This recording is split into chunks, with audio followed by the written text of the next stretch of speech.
everyone. Welcome to NAA's webinar tonight with Julie Matthews. We're so happy to have her. My name is Wendy with NAA. I'm going to be hosting tonight. Also have Crystal Higgins with me and Christine Sigel. And we are just really happy to be bringing you another webinar, part of our series. This time we're going to be talking about diet and nutrition, picky eaters in particular, and there is nobody better to talk about that than Julie Matthews. Julie is a certified nutrition consultant, and she's also a published researcher specializing in personalized nutrition for complex neurological conditions, particularly autism spectrum disorder and ADHD as well, for over 25 years. She's only 33, so. And she's the author of the Personalized Autism Nutrition Plan and Nourishing Hope. Her website, by the way, is nourishinghope.com if you want to check that out later, and we'll also get our socials. But welcome, Julie. Thank you so much for joining us tonight. We are so happy to see you and to get some information for all of our followers and friends, the autism community at large on picky eating, because all of us have had some experience with this. Yes. Thanks for sharing your knowledge with us. Well, thank you, Wendy. I'm very happy to be here. And you're right. Picky eating is very, very common. And so I think that's just a kind of a great way to start this conversation is that if you have a child who is a picky eater, you are not alone. In fact, that is the vast majority of the kids and individuals I work with have some different selective eating patterns and things like that. And so there are lots of things to know about why this is happening and things you can do to support your child with better eating. And so that's what we're going to talk about today. Okay. Well, I'm going to turn it over to you. We'll dive right in. And if y'all have questions or comments, there is a chat available to you. Also, we will be addressing questions after the presentation is over. To answer your question, yes, you can get a copy of the slides. Thank you, Julie. And let's go. It's all yours, Julie. Thank Uh, you. Absolutely. All right. So, anyway, I'm not a doctor. I'm a certified nutrition consultant, as Wendy mentioned, and I'm really excited to be here today. I don't think I need to go through this. Wendy did a great job explaining a bit of who I am. I guess the important parts are that, as she mentioned, I've been doing it for 25 years, and do both clinical work and research and writing. And so we're going to talk about a couple of the studies today, as well as some other studies, I think put it in context, but I want it to be very practical. But I do want to set a little framework to help it be more practical and just to kind of give everyone a context of where it fits in. So I'll talk a little bit about the studies that we know and why nutrition is so important, why to spend the time and the energy dialing in the nutrition aspect, and so that's what we'll talk about today. So there was a study that was done showing that picky eating is 15 times more likely in individuals with autism. And so they looked at a variety of different individuals with autism, ADHD, other disorders, and also typical development, and found that 70% of kids with autism had some sort of atypical eating behaviors. So that really is right in line with what Wendy and I were mentioning early on. And then the individuals with autism also had more picky eating behaviors and unique ones that other individuals didn't have. So a limited food preferences was number one, and then hypersensitivity to food textures. And this is really valuable because we will talk about later how to work with food texture in order to make the foods taste, I would say, taste better, be more appealing to them because we're addressing the texture aspect. And then eating only one brand of food. And then these last two, which are less common, but they were only common among the people with autism. And that was pocketing food without swallowing it. So kind of putting it in the side of your cheek or pica, which is eating non-food items. And those really only were present in the autism group. So there were a couple other studies looking at up to 80% of children with developmental differences have picky eating. Uh, Sensory issues is a major driver of those picky eating challenges. So, or those differences in eating challenges. So, texture is a big one, as I mentioned, but also taste, smell, even sound, appearance, all can affect a child's, or, and I might say child, but, there are individuals in their teens and in their 20s and in their 30s who also have this as well. And so, it, what's likely going on is that these are connected, right? They're not separate issues. Individuals with sensory sensitivities are more likely to have feeding problems, and that makes a lot of sense. And so we can do things to help that. And when you start to have a more of an awareness of that, and you start to be a bit more observant, continue as you get more awareness to be even more observant, you can start to see where you personally can help to intervene. Also, nutrient deficiencies are very common among picky eaters with autism, and they found that just intake wise, they had lower calories, lower protein, lower fat, and lower carbs. And they had more vitamin and mineral deficiencies, particularly vitamin A and I think it was iron. But we see lots of vitamin and mineral deficiencies within autism beyond that. So that's what this particular study saw. So, one of the questions is why? So, we got the sensory piece out of the way, but there's also biochemical reasons that I have found over the years, and they can really contribute to that. So, that is um, addictions to gluten and casein because of the opiates or the opiate like compounds that can be produced when wheat and dairy are not fully broken down. And so today I'm going to focus mostly on the practical of what you can do. So I'm not going to go into a lot of that science, but gluten, the protein in wheat, casein, one of the proteins in dairy, when they're not fully broken down, they can literally form opiate compounds that fit in the opiate receptor just like any other opiate would. And so you can imagine that's very addicting. They get cravings specifically for those foods. And so their picky eating is very focused on eating milk and cheese and pizza and mac and cheese and grilled cheese and cereal and crackers and bread, and you get the picture.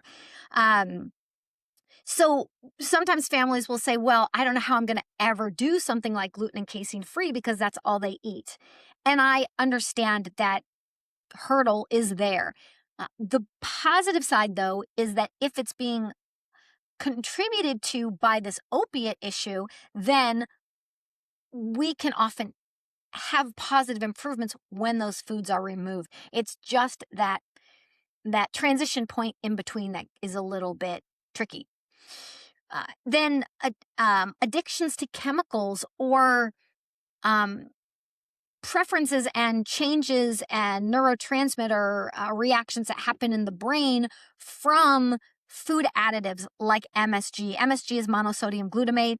It literally on their website says like it helps elderly people have more of an appetite and eat more food, and that's because it stimulates glutamate in the brain, and it tells the brain that this food is really exciting and you should eat more of it. Well, it does that to all of us, and unfortunately that can create a restriction to a particular brand preference and things like that. Same thing with other types of artificial additives as well. Oops.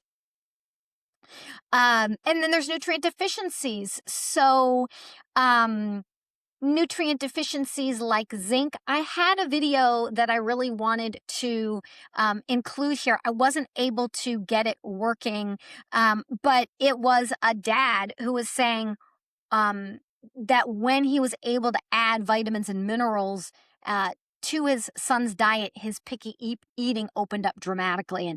And so that's, I think, a really valuable just thing to be aware of.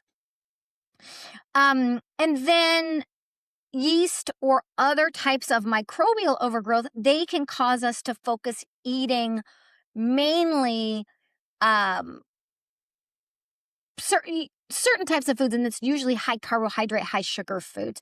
So I've had clients that are very focused on, it might be gluten-free and casein-free, but it was like lots of gluten-free crackers and things like that, because those foods can feed those compounds, and those organisms can give signals to our brain to mainly focus on those types of foods. So sometimes picky eating is, um, they don't want certain things. Sometimes it's really gravitating only to certain foods. It kind of looks all the same, like picky eating, but there's two very different um, uh, behaviors or underlying factors associated with it. And then sensory sensitivity. So we talked a little bit about that, and that can affect the consumption of certain textures and things. So I am going to, after this, I'm happy to send you my, I won't go into all of it today, but I have a very step-by-step process of, take out the artificial additives, add in good nutrient-dense foods, add some good supplements, address picky eating, which is foundation number 4. So I have a guide that goes more into this. If you want to, click on the QR code there and you want to get the guide, I'm happy to send it to you. And it'll just kind of take you to the next step of some more details. All right. So when we look at various different, I guess we're just going to focus on 2. I just want to focus on 2 of the studies that I did. And I just want to do them briefly. This isn't about me, but I think, sometimes it's really hard. Like, there's so many challenges that we as parents and children face on a day-to-day basis. It's kind of like, is it worthwhile to do this when it's not always easy at the beginning? And the answer to that is yes. And I think these 2 studies show a little bit of why that is. So there's this is Dr. James Adams, and he and I, he's done over 50 studies.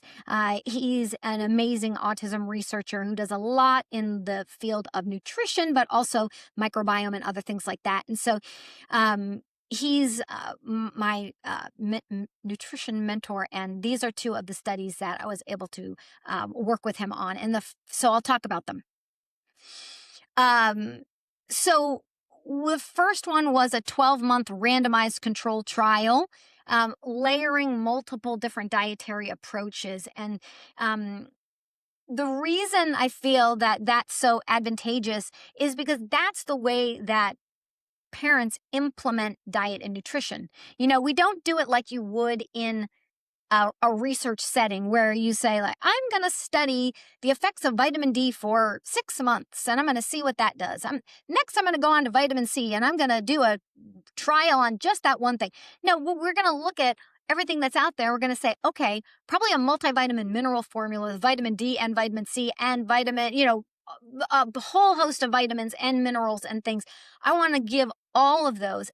And we need some good fatty acids. Those are helpful.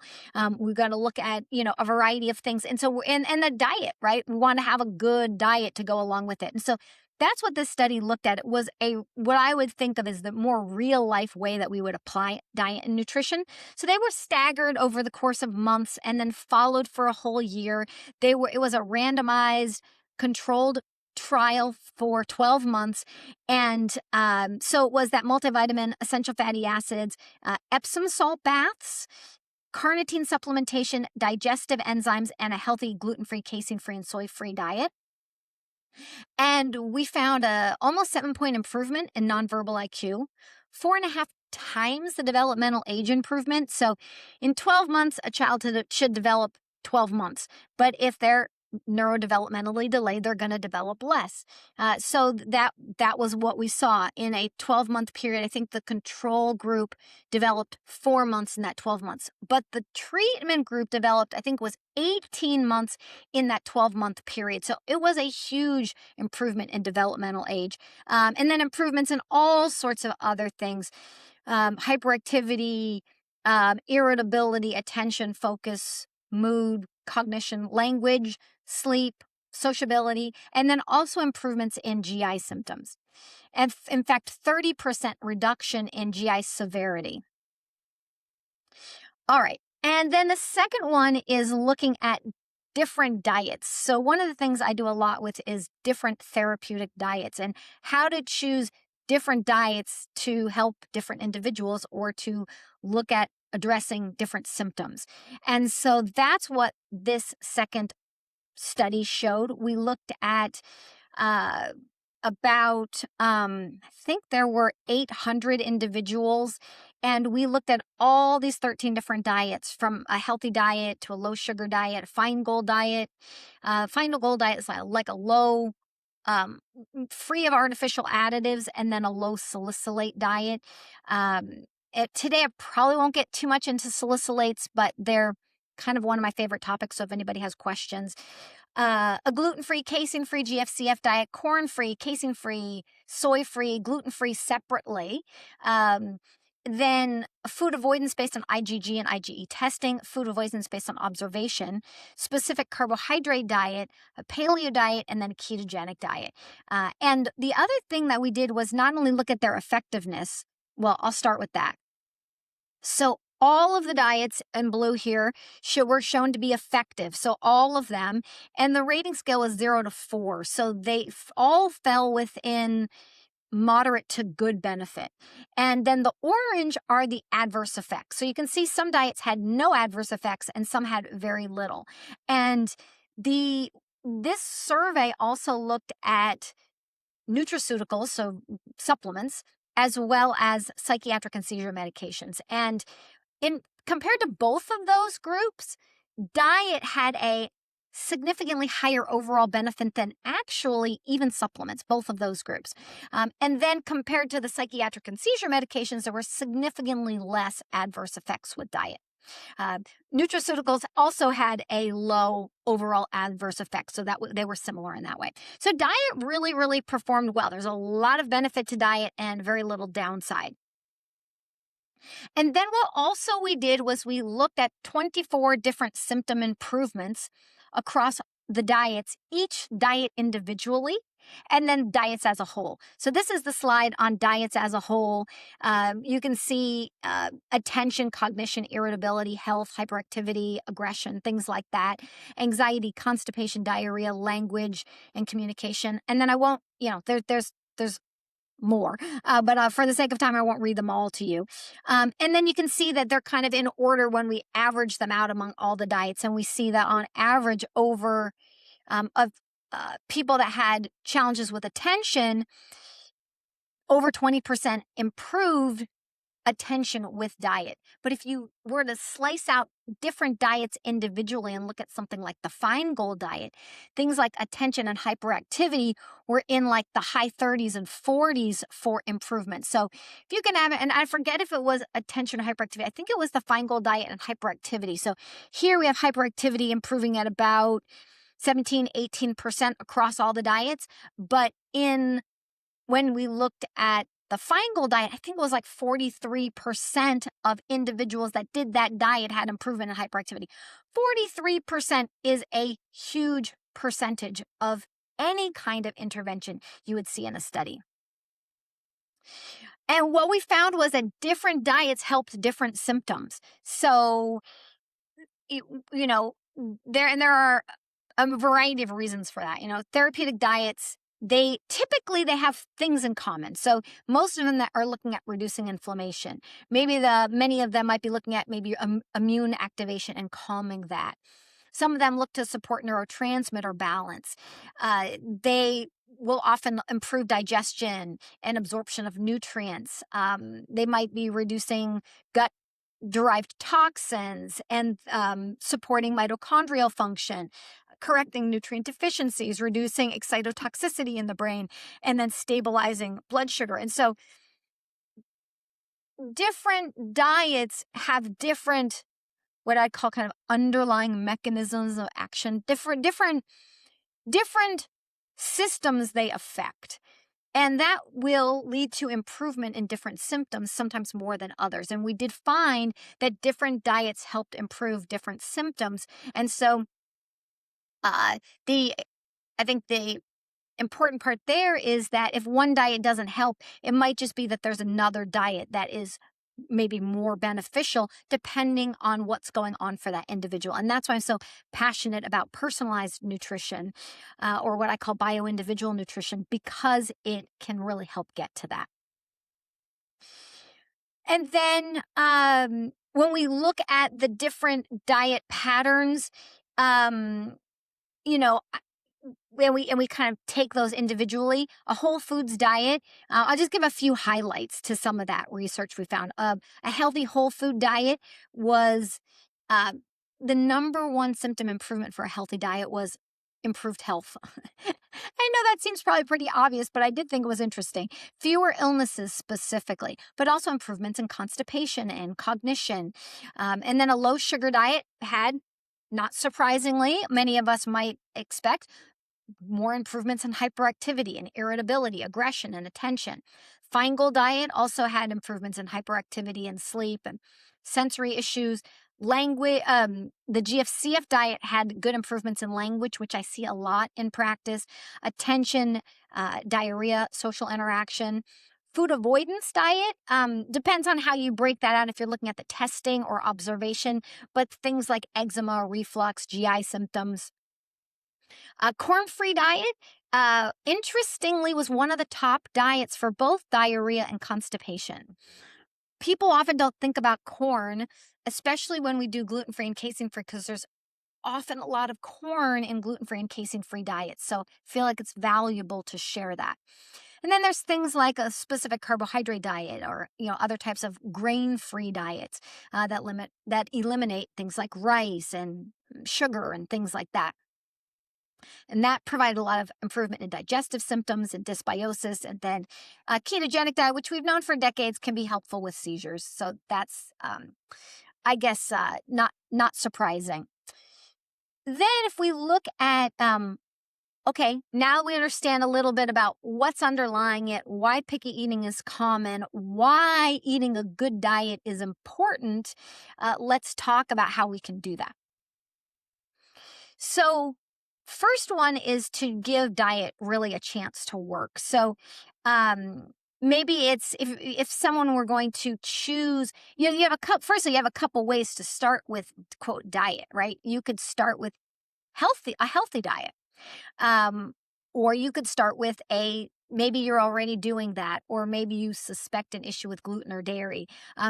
People might start with a gluten-free and casein-free diet. Now, I hope they'll do a healthy gluten-free and casein-free diet. But my point here is that whatever diet that you do, give it a bit of a chance to work. But also choose foods that they tend to already like to make that transition easier. So that might be adding new foods before removing food. So finding a new gluten-free pasta before removing the old pasta. Things like that. Also getting creative with things like texture. And we'll talk about some of those ideas here in a minute. And then in terms of visual aspect, making it fun. So this would be maybe it's having a rainbow salad, or something like that. Maybe it's having dipping sauces. Those can be fun or just tasty for kids. And those kinds of things can also be just generally helpful. Also, really understanding a little bit about what your child likes and doesn't like in terms of, for example, most kids generally don't like everything all mixed together. They like to have a protein separate from the other pieces. They tend to like that better than, say, like a casserole. But I had a client that would only really eat pancakes, but would eat anything in and on the pancakes. So his mom blended meat into the pancakes and blended meat into the sauce, and just did it in whatever texture and form that he liked.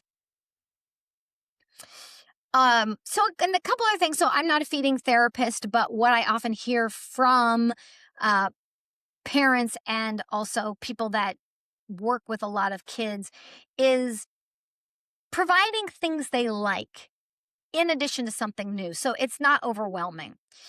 And then involving your child in the preparation of a new food can be a great way to go. And I find this true for all kids. Kids need some um, exposure to new things. And so getting them involved in maybe it's growing it in the garden, maybe it's, helping cook it, prepare it, pick it out at the grocery store, look for recipes. All depends on their level of um, ability to participate in that process. And then a small taste of it. So, letting the child to determine that. So rather than, we don't want to overwhelm them with large amounts to get started. And even if they want to spit it out, allowing whatever their experience with it is to be okay. And then inform them ahead of time, right? This is carrot that I know you already like, but instead of in a carrot stick, we've, cooked it and it's going to be sweet, just like a carrot is, or, whatever that is. So they kind of have a sense of it before you do it. And then, trying it, they say the research shows that you have to try a new food at least 15 times. And so, rather than giving up on the first take, see if you can, be creative and offer it a few different times. And then try a new food in whatever that texture is. So maybe it's crunchy, um, maybe it's maybe it is smooth, it all depends. I find they like crunchy, but again, like my other client, it could be a different texture. Um, Avoid being emotionally attached. I know that can be really hard after you spent like a long time preparing this food and you've had these maybe challenges with getting new foods in. It can be frustrating. They can sense that. So keeping meal times calm, visualize your child eating it, but also maybe one parent is better at doing that feeding time than another one. So whatever really works. And then, maintain trust. So avoid forcing and pushing. Maybe choose rewards for it or ways of encouragement. Have the whole family participate. So serve everybody at the table, make it fun. And then there are feeding therapists and other people that can help you when you need help. So remember that too. I remember when my child was in preschool. Here I only had one child, and the preschool teacher had six or more, and they had the whole group completely under control. Sometimes I find that maybe I don't know, maybe they're more professional, they have more tools at their disposal, or you're just not mom, and sometimes there's different compliance with mom versus others. So sometimes a feeding therapist can be very helpful. Uh, and then, so let's get into some of those things. So, ways to boost nutrient levels. I think vegetables is probably one of the biggest ones. Um, the, Meat can be something as well, so we can talk about it. But spend a lot of time focusing on vegetables because I find that's the one that usually is the biggest. So, maybe it's pureeing vegetables and adding them to muffins, or like I was saying with my client, pancakes. Maybe it's adding it to meatballs or sauces. Those are some of the big ones. Now, I will say one thing. You know your child better than anybody. And this doesn't always work for all kids because some kids are very uh, resistant to change. They're very picky eaters. They might only have 5 foods. And, professionals might distinguish the difference between picky eating and problem feeding. So, giving some general ideas here. But if you have somebody that only has, 5 foods in their whole repertoire and one of them is meatballs, I don't recommend typically starting to hide and sneak vegetables into one of the 5 foods they eat, especially if it's one of the only, let's say, protein foods they eat, as an example. Because if they notice, that they might reject that food in the future, and we don't want that, and we don't want them to lose trust. So you kind of have to know your child a little bit. Some kids are very much like, if ew, green, yuck, I don't like it, but they've never tried it. And if it's hidden in something, they don't know, they don't argue, they don't care.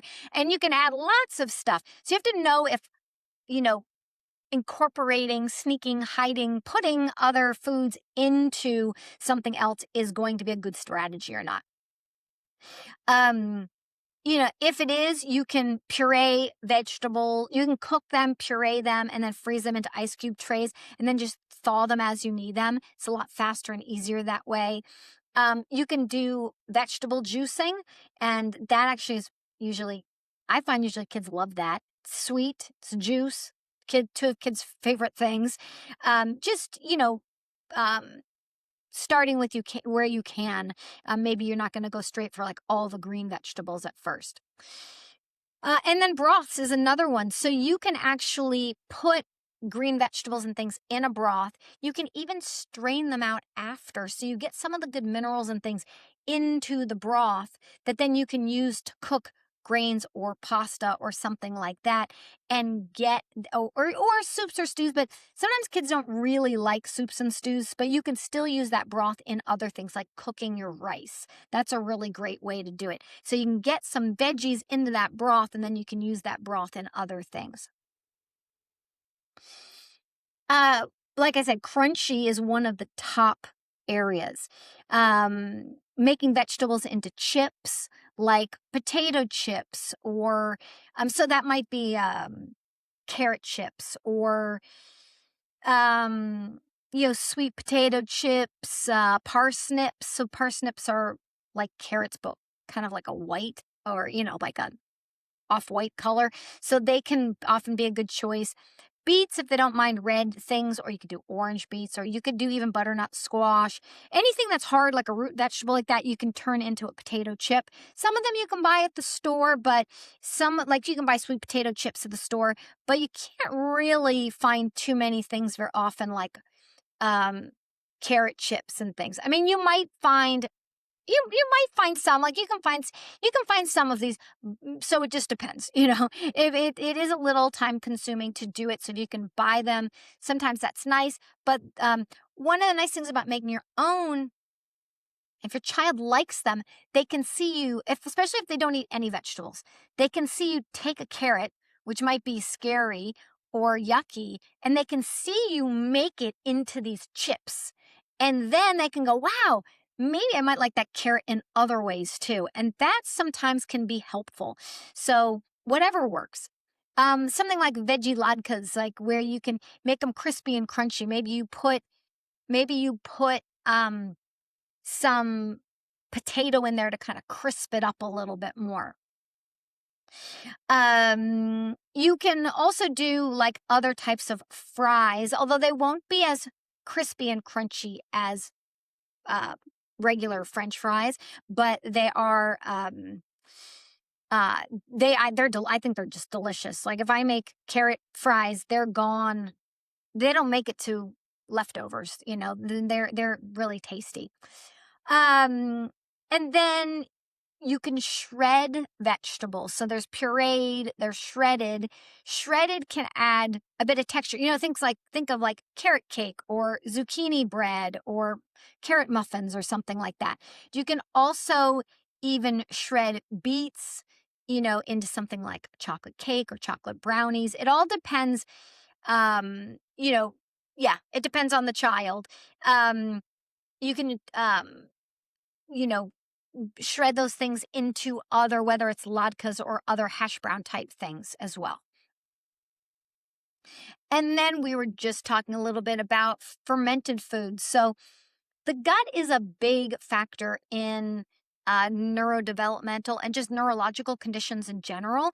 And so fermented foods provide that good bacteria, that live good bacteria. And so there are ways to The one challenge with fermented foods is that the bacteria ferments them into acids, and those acids are sour. And so sauerkraut's very sour. But as we were talking about earlier, you can uh, mix it with some grated apple or some grated pear. You could even mix it with some applesauce or something. All depends. You could puree some sauerkraut into the applesauce. So it all depends on what texture they like. You can add sauerkraut juice to a salad dressing or to um, like a vegetable juice or a fruit juice. Hopefully, there'll be some vegetables in that juice. And then you can also use a little bit when you're soaking grains and things like that if you want, but that's a little bit of a different principle because that's going to then cook out. So I'm thinking more of how you can get the good bacteria from those fermentations. You could use a yogurt, so you can use like a non-dairy yogurt. Um, Puree it. You can add it to a smoothie. You can make a ranch dressing or something else like that. You can make it or you can buy it. Today, it's so much easier to buy a lot of these things. Coconut yogurt at the store is really quite delicious. There's all different kinds of yogurt. That tends to be our favorite, the coconut. And then for picky eaters, we want to get those good nutrients in. And so the nutrients can both supply nutrients that might be missing from the diet, but also, as I mentioned, with this dad in our Nourishing Hope program, I could have gotten the video working, but he just talks about how it was almost an immediate improvement. In fact, yeah, maybe if you do want my 5 foundations guide, maybe I'll like send out a link or something for that because I think it was just really, really helpful to see how powerful some of these things can be. So remember, sometimes those vitamins and minerals can help reduce picky eating, and then they can also, on just a simple level, supply those nutrients that might be missing from someone that's not eating as robust of a diet. And then digestive enzymes. Getting breaking down that food just so that there aren't as many reactions, so that it's broken down into more of the individual components to be able to be digested better. That's I think a helpful one. And then some sort of a fish oil, essential fatty acid, or cod liver oil, um, depending on various needs. Someone might choose different types of omega-3s. But those are a few of the ones. Those were some of the ones that we used in the study. We also used a couple others, like carnitine and things, which is more mitochondrial function. But these 3 are some of the ones that, particularly the multivitamin and the omega-3s, those were things that a lot of parents continued on with and found to be beneficial. All right. So, what are some of my, I think sometimes we go to the grocery store. I know I'm guilty of this sometimes too. And I focus on the same like 3 vegetables. I love cauliflower, I like broccoli, things like that. But so I thought I'd kind of expand your thoughts here just on even just some things that I have found over the years that kids tend to really like. And that's carrots. They're sweet. They work great raw. When they're raw, they're, crunchy. Kids like that. They're, I think easy to work with. Peas are, some kids love them. They can be a little bit hit or miss. You either love them or you hate them, but they also can be done in those like freeze-dried peas, which I think are great. And they have a mild flavor and a little starchier, so kids tend to like them more. Cucumbers, because they're watery and they're not super high flavor, and they're not super green. They're not too, they just fit into a lot of picky eater friendly things. Cherry tomatoes are great because they are, bite sized and they're not overwhelming. They're not wet on the outside when you pick it up, where like a sliced tomato would be. And they tend to be sweet. And then sweet potatoes are just, I feel like, great all around. And there's so many different ways you can do them where the texture is better. They don't like that mushy texture of regular sweet potatoes. And then bell peppers. particularly red and yellow ones or orange ones, not green. Green are not that flavorful, and kids, they don't have the wonderful pungent properties that the colorful ones. So you could do green if they like them, but I always go with the colorful ones. Green beans. Kids tend to be familiar with them. They tend to like them. These are great to grow in your garden. I've had like families just say that their kids just eat them straight off of the vine. They are crispy and crunchy when you do that. And you can just lightly steam them so they're not super mushy. You want your green beans to be green, not yellow. Same thing with your broccoli. So just lightly cooked. Um, Butternut squash can be a good one as well. And then I love cauliflower because it's really great when you roast it. I find the texture is really great. Okay. And then, um, we talked a bit about personalized nutrition.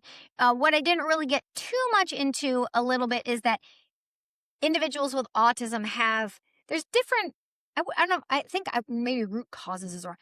Uh, Contributing factors and, you know,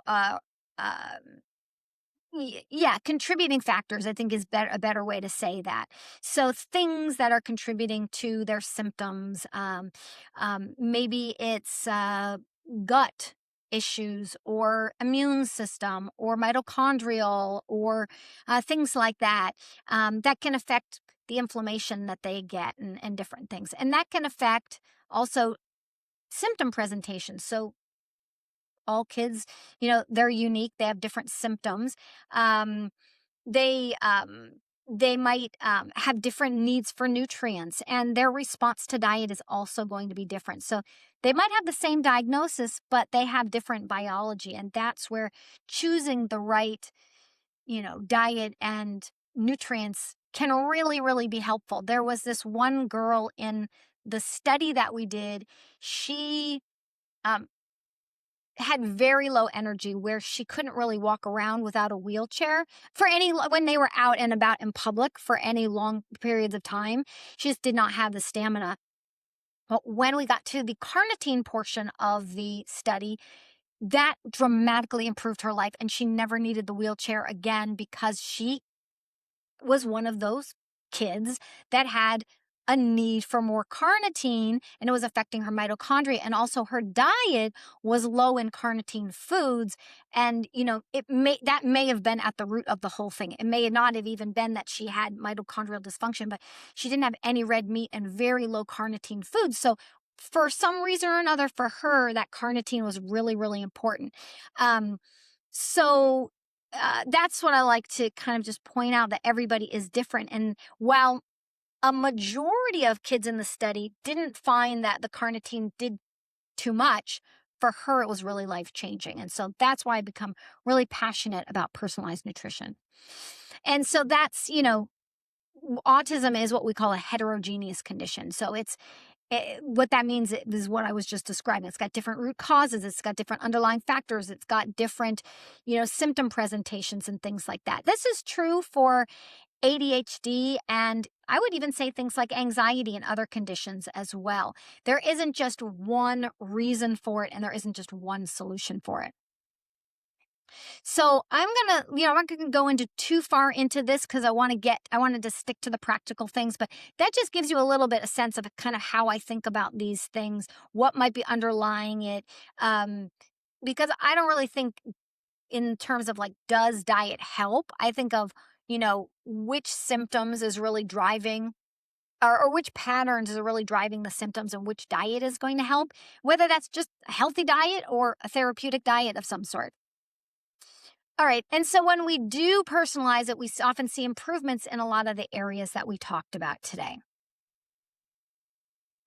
And that's because these can start reducing the inflammatory uh, compounds, the inflammatory nature.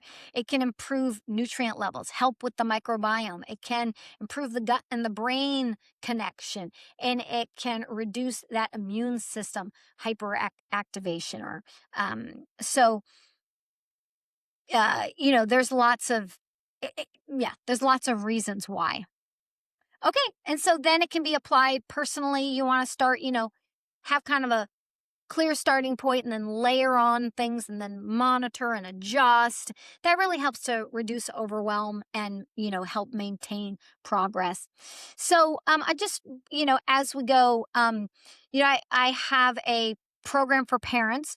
I was mentioning that dad I was mentioning who was in the program, 88% of actually it was I did a survey and 81% of individuals found that picky eating habits improved in the program. So I was happy to hear that.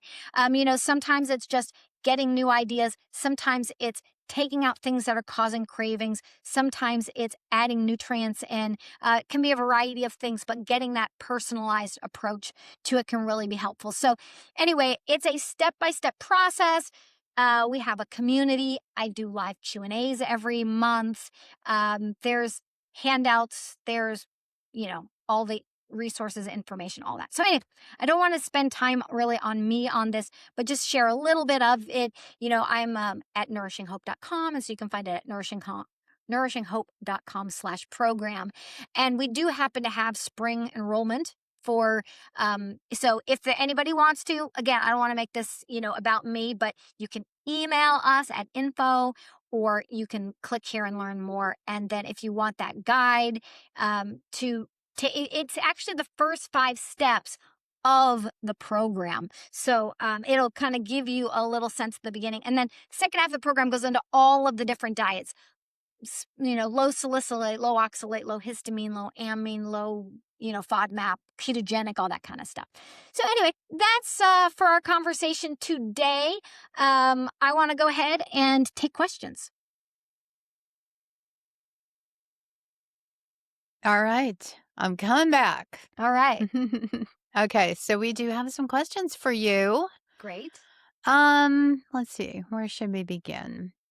This is an interesting question. How can I get DHA and EPAs into a kiddo with anaphylaxis to fish and shellfish? Any suggestions on that? No, I would not. I would never take risks with allergies. So somebody might want to look at other ways of getting omega-3s in. They might want to ask their doctor about something like, a flax oil that could convert to Hmm. those if they're not allergic to something like that.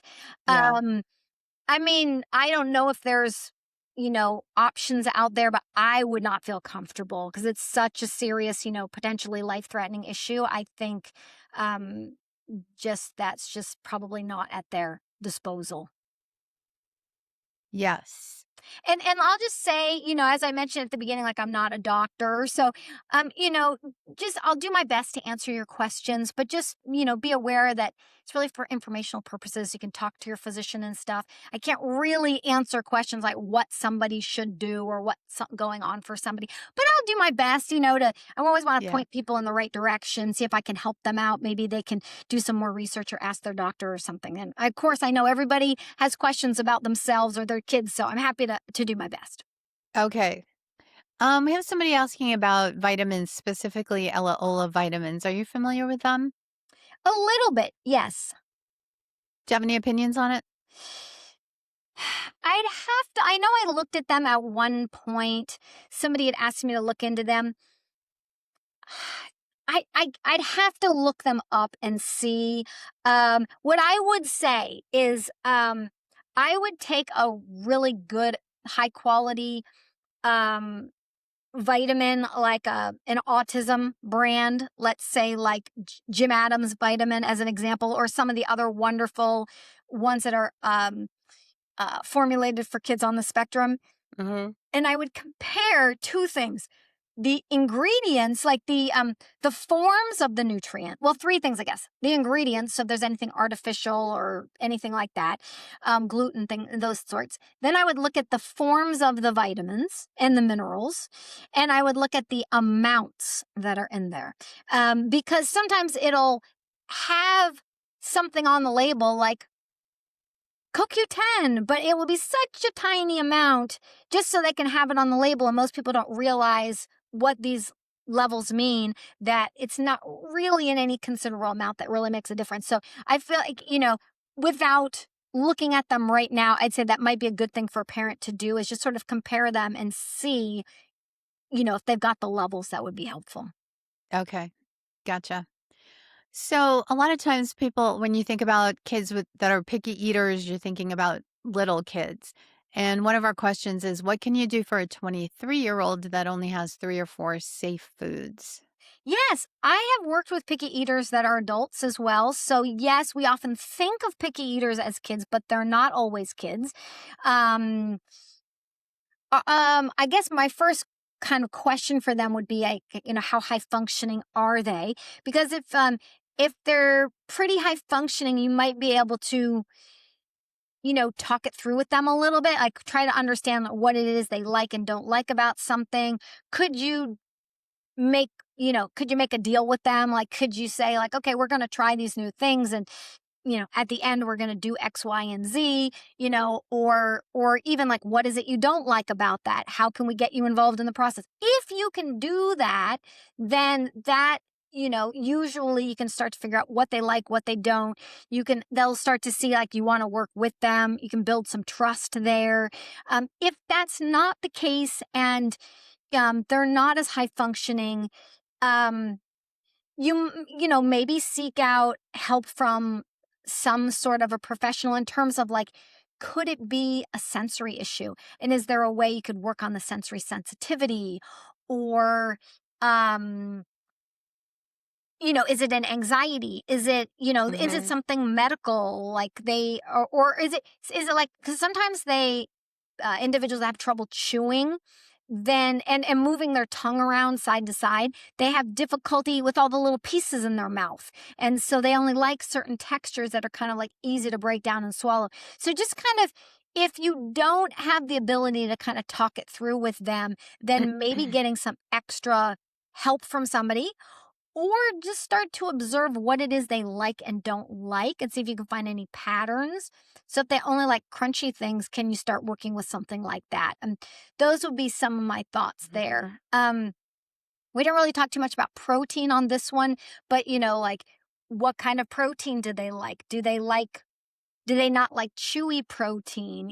Then we might want to get creative. We were talking earlier about, my recipe for chicken pancakes, where very they're more like the texture of a pancake. They're not so hard to chew.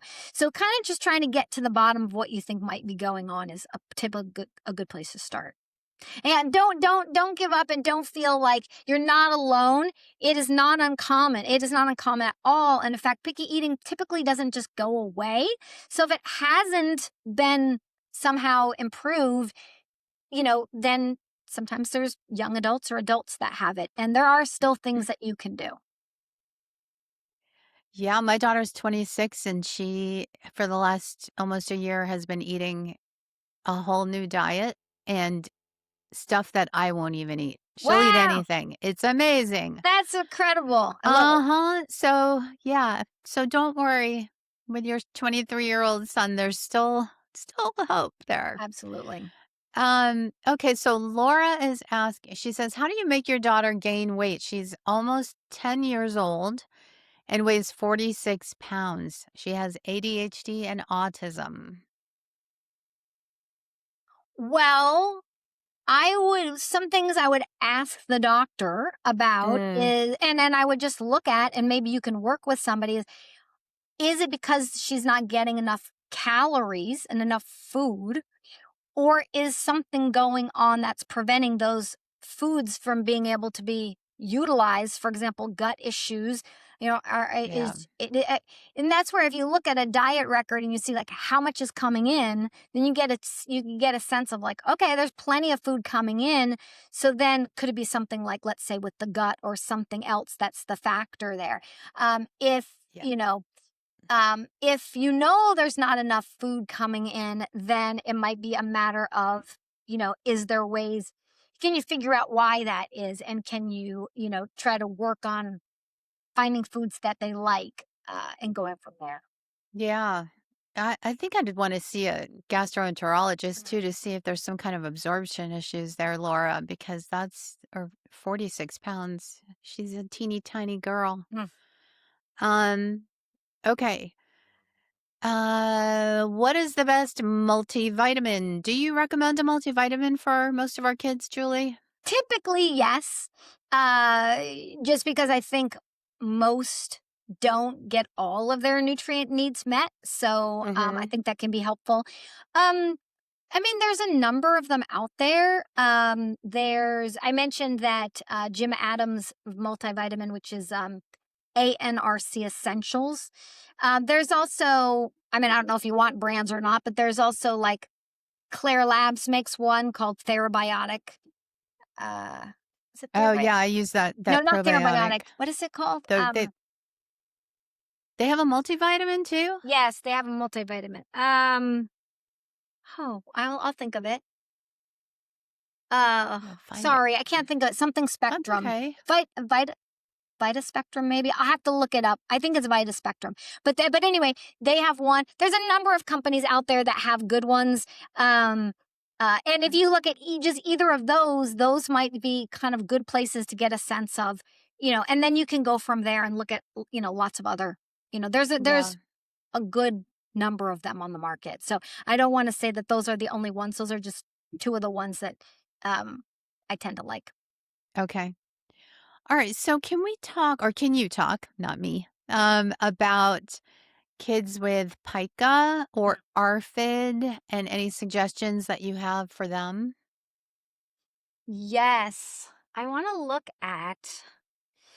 There was a child in that study that I mentioned, our study, that had pica. And I'm trying to remember what. I have the story in my book, which is why I'm looking in my book. Um, I'm trying to remember what it was. Let me see if I can find it quickly. It might have been, yeah, a boy with 7 years old with pica. Um, he had very low levels of vitamin B12, vitamin C, beta carotene, and other B vitamins. And within a week of starting the healthy gluten-free, casein-free, and soy-free diet, his pica fully resolved. So for that one, it was a GFCF diet. And that Wow. was our study that I did with Jim, Dr. Adams. So in that case, it was GFCF diet. I've seen multivitamin mineral formulas be helpful for some people. Again, it all depends on what's underlying it. I'm not saying that it's always like, oh, diet is the solution for it or vitamin mineral is the solution. But, you know, we often wonder what's underneath pica. And I don't think we know, but some people suspect maybe it's nutrient deficiencies or, I don't know what it would be about the GFCF diet, if it was that it was healthy, if it was the opiate, the less opiate response. I don't really know, but those are two things I've heard Okay. some parents tell me have been helpful for their children. Okay. Gotcha. What about seizures and diet? Do you have anything on that, Julie? Any advice? Well, I mean, the most common thing that we've known for decades is the ketogenic diet, right? There's been research for many, many years on the ketogenic diet and seizures. Um, you know, uh, that's the main diet. I mean, I have had a client or two with at least one that I can think of that help with other kind of similar but different principles. But I would say,